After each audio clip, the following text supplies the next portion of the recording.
कोकणात जाणाऱ्या ओंकार ट्रॅव्हल्सच्या खाजगी प्रवासी बसला काल रात्री 11च्या सुमारास कर्नाळा पक्षी अभयारण्य परिसरात अपघात झालाय। मुंबईहून कोकणात निघालेली ही बस घाटात वळण घेताना अचानक उलटली। या दुर्घटनेत जवळपास 35 पेक्षा अधिक प्रवासी जखमी झाले असून काही जण बसखाली अडकले होते। या अपघातात 2 प्रवासी बसखाली अडकून मृत पावल्याची सुद्धा माहिती मिळाली। अपघाताची माहिती मिळताच स्थानिक नागरिक आणि पोलिसांनी तातडीने घटनास्थळी धाव घेतली।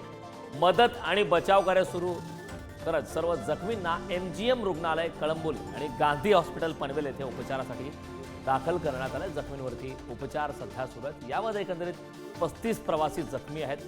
बस घाटामध्ये वळण घेत असताना उलटली आणि त्यानंतर हा अपघात झाला। या संदर्भात ताजे अपडेट देण्यासाठी आपले प्रतिनिधी विक्रम बाबर आपल्या सोबत जोडले। विक्रम, अपघात झालाय। खरं तर कोकणात जाणारी ही खाजगी बस घाटामध्ये वळण घेत असताना उलटली आणि त्यामुळे अपघात झालाय। 35 जण जखमी आहेत, दोघांचा मृत्यू झालाय। जखमी प्रवाशांची सध्या प्रकृती कशी आहे? काल रात्री कर्नाळा खिंडीमध्ये हा अपघात झालेला आहे।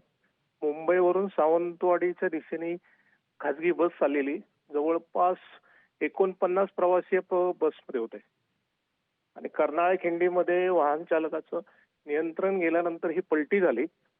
काही प्रवासी बस खाली चिरडले गेलेले होते। त्यात जखमी भरपूर झालेले आहेत।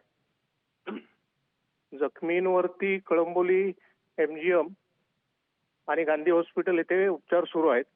अगदी एका प्रवाशाचा जागेवरती मृत्यू देखील झालेला आहे। नक्कीच या विक्रम, अगदी प्रकरणी खूप खूप धन्यवाद या महत्त्वपूर्ण अशा माहितीसाठी।